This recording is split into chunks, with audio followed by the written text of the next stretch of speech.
용자 시리즈의 네 번째 작품으로 1993년 1월 30일부터 1994년 1월 22일까지 방영되었고, 주인공 센푸치 마이토가 마이트 가인과 함께 도시에서 발생하는 여러 악으로부터 미래도시 누벨 토키오 시티를 지키기 위해 싸우게 된다는 내용이다. 감독이 타가마치 신지로 변경되면서 다양한 시도를 했고, 그에 따라 그동안 존재했었던 트랜스포머의 느낌이 상당히 옅어지게 되었다. 전적의 다간이 장엄한 판타지 같은 분위기를 보여진다면, 마이트 가인은 스타일리시한 현대물의 느낌을 강조했다. 이런 노선은 후속작인 용자경찰 제2대거로 더욱 발전된 형태로 이어진다. 전체적으로 과거 일본의 니카치 영화 시리즈에 영향을 받았다고 전해지며, 억만장자가 이중생활을 하며 평화를 지킨다는 설정은 배트맨의 영향을 받은 것 같다. 감독인 타가마치 신지 말로는 썬더버드에서 모티브를 따왔다고 한다.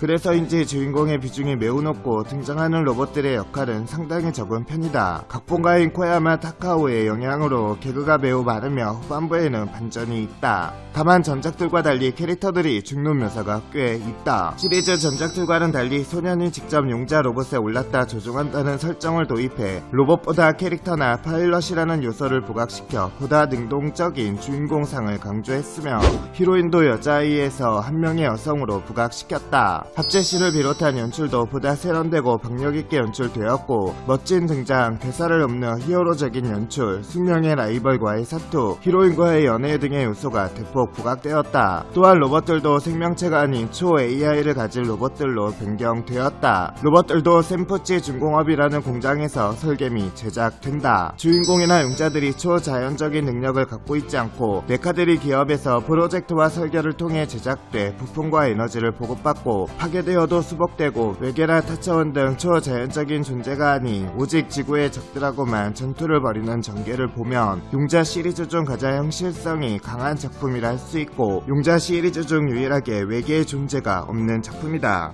센푸치 마이토는 용자 특급 마이트 가인의 주인공으로 마이트 가인과 마이트 카이저의 파일럿이고, 누벨 도쿄시티에 위치한 세계 최고의 철도회사 센푸치 콘체른의 사장이자 용자 특급대의 리더이다. 로봇 만화 전체를 통틀어도 자산가로는 톱 클래스를 달릴 정도로 갑부 주인공으로, 슈퍼히어로계에는 토니 스타크와 브루스 웨인이 있다면 이 방면에는 센푸치 마이토가 손꼽힌다. 아무리 전투용 로봇을 군대에서 굴릴 정도로 로봇 기술이 발달한 세계관이라 하지만 세계 고골 로봇 테러리스트들을 압도할 전력을 가진 자경단 용자 특급대를 조직한 센푸치가의 재력과 인프라는 그야말로 무시무시하다. 단순히 부모 잘 만난 세상 물정 모르는 금수저 어린아이의 영웅놀이가 아니라 전세계에 걸친 재난 구호 활동과 인프라 건설, 고용 창출도 함께 펼칠 정도로 양심적인 기업인이기도 하다. 특히 누벨 토키오 시티는 센푸치 그룹으로부터 막대한 도움을 받고 있다. 요시나가 사리는 용자 특급 마이트 가인의 히로인으로 아버지가 병에 걸려 병원에서 수술을 받고 입원 중이라 생계를 꾸려나가기 위해 온갖 아르바이트를 하고 있다.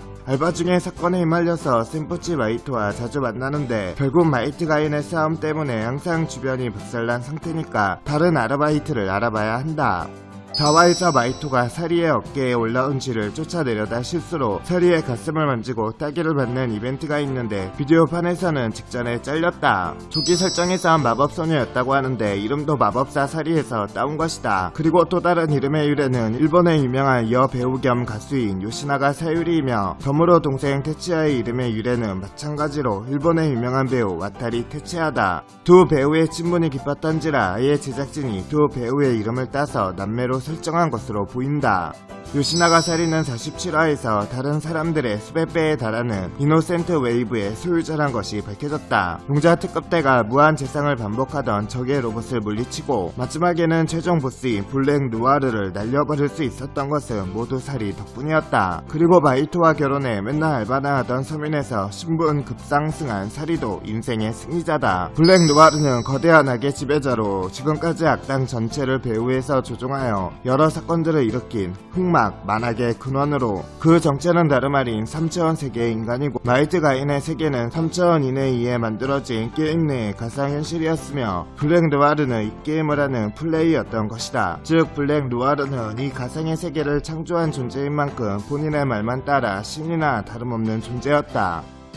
카트리나 빛동은 사실 작중에서의 행동이 워낙에 구제불능인지라 개그스러운 모습을 주로 보이지만 핑크 캣으로서의 복장부터가 꽤 노출이 높은 데다가 1기와 2기 2기에서도 물론이고 에피소드들 내에서도 나름 몸매와 교태를 강조하는 장면이 나온다. 4화에서는 오자와 경부 앞에서 교태를 보이기도 하며 이때 오자와 경부는 카트리나의 몸매에 잠시 동안 넋을 잃기도 했고 수위가 높아 보였는지 국내판은 편집됐다. 마이트 가인의 등장인물이 남녀 모두 순정 만화 타입이라 다소 동떨어진 느낌이지만 매력이 물씬 나는 캐릭터로서 노출도 높은 전신 타이즈의 핑크캣 복장에서 볼 수 있듯이 완벽한 콜라병 라인 몸매만큼은 분명 작중 역캐들 중 최고이다. 쇼군 미오레는 일본 대중문화 개방이 완전히 이루어지기 전인 2000년에 심의가 빡센 한국 지상파 채널에서 방영했다는 점 때문에 외색이 짙은 쇼군 미오네와 그 부하들 관련 에피소드는 거의 대부분 잘리거나 상당한 편집이 가해졌다.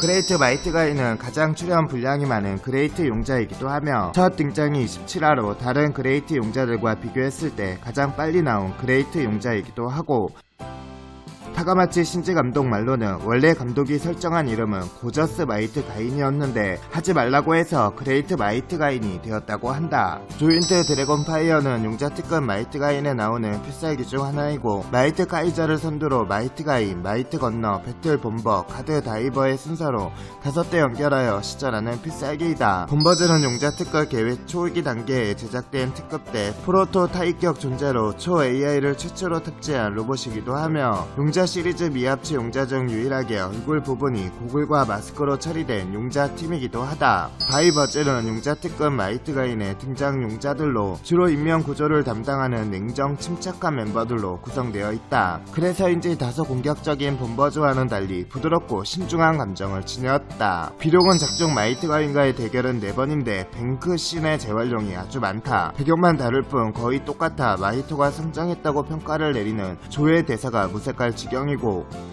원전은 트랜스포머 존에 등장하는 오토봇의 전사 소닉 본버로 소닉이라는 본래 이름은 여기에서 유래된 듯 하다. 색상은 일본 소닉 본버의 검은색에서 빨강으로 바꾼 것이다. 국내에서는 KBS 2에서 마이트 가인이란 제목으로 2000년 3월 27일부터 7월 5일까지 오후 5시 45분마다 방영한 것을 첫 정식 수입으로 아는 이들이 많으나 사실은 완구업체인 소노공이 1997년 12월 1일에 관련 완구를 출시하며 용사 특급 마이트 가인이란 제목의 비디오 버전으로 먼저 판매한 게 시초다. 엘드란 시리즈에서 먼저 선보인 주형 용자의 필살 셔틀 용자의 개념이 등장한 최초의 시리즈이기도 하다. 이전 작품인 전설의 용자 다갈에서의 GX 버스터를 담당하는 지버드가 가운에 부속되는 형태였다면 이 작품부터는 그레이트 합체 용자의 강화 파츠가 하나의 용자로 등장하기 시작한다. 작중 강화 파츠 용자인 마이트 건너가 퍼펙트 캐런으로 변신해 그레이트 마이트 가인의 합체에서 그레이트 마이트 가인 퍼펙트 모드가 된다.